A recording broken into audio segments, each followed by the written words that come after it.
There is a sacred ritual described in Hindu scripture that's so vulgar that Hindu scholars refuse to translate it. Later Western academics like Wendy Doniger have provided full translations of the Hindu sacred Veda scriptures that describe this shocking fertility ritual called the Ashvamedha.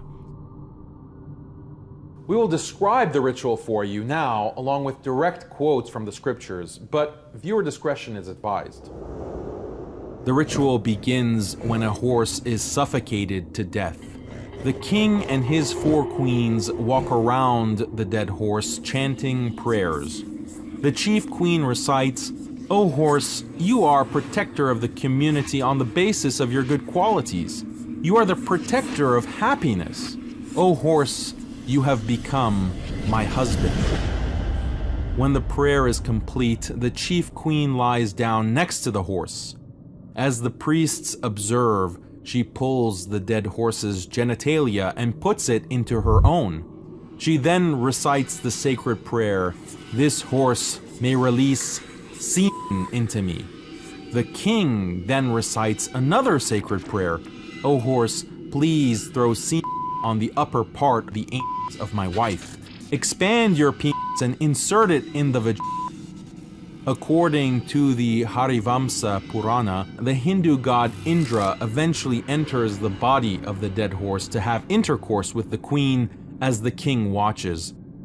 The ritual is complete after the queen spends the whole night with the dead horse's genitalia inside her, thus ensuring fertility for the Hindu kingdom. In one instance, the mother of Rama is also reported to have participated in this special ritual. You might think that this is a marginal practice in Hinduism, but many sacred Hindu temples, such as the Khajuraho temple in India, depict these acts of bestiality and group sex on their holy walls.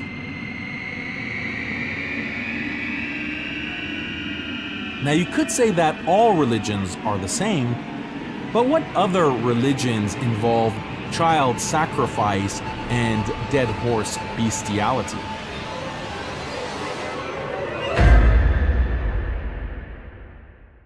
Polytheistic gods are not only unintuitive, they're actually repulsive.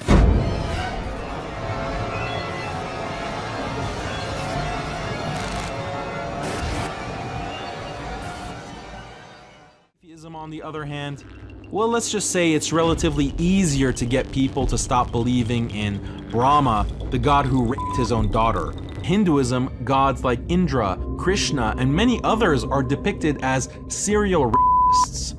The Hindu text Bhavishya Purana describes how the gods Vishnu, Shiva, and Brahma work together to gang rape Anusuya, a Hindu sage's wife. The Hindu god Kali is often depicted holding a severed head, wearing a necklace of decapitated heads and dead baby fetus earrings. One Hindu sect, the Aghoris, even to this day give sexual satisfaction to goddess Kali by having intercourse with rotten human corpses.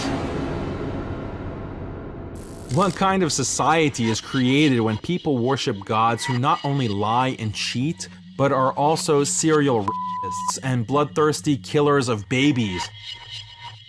What kind of society is created when rituals involve necrophilia, cannibalism, bestiality, and child torture?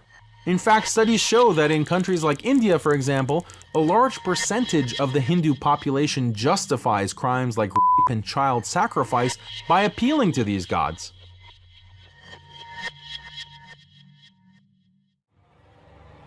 What's so telling is that these religions don't criticize Islam on the basis of their own traditional doctrines. Rather, their main criticism is that Islam is not liberal and modern enough. Islam doesn't respect women's rights like we do. Islam doesn't respect LGBT like we do. Islam is not as tolerant and freedom-loving as we are. These are nothing more than modern secular values that these other religions have sold out to. Liberal modernity is their true religion, and it just comes in a Christian, Jewish, Hindu, or Buddhist flavor. But as we've seen, Muslims can critique other religions based on Islamic standards of monotheism, which are so clearly more beautiful, more moral, and more intuitively compelling than the ugliness of polytheism. In contrast, these polytheistic religious doctrines are either too repugnant or too irrational to use to criticize Islam.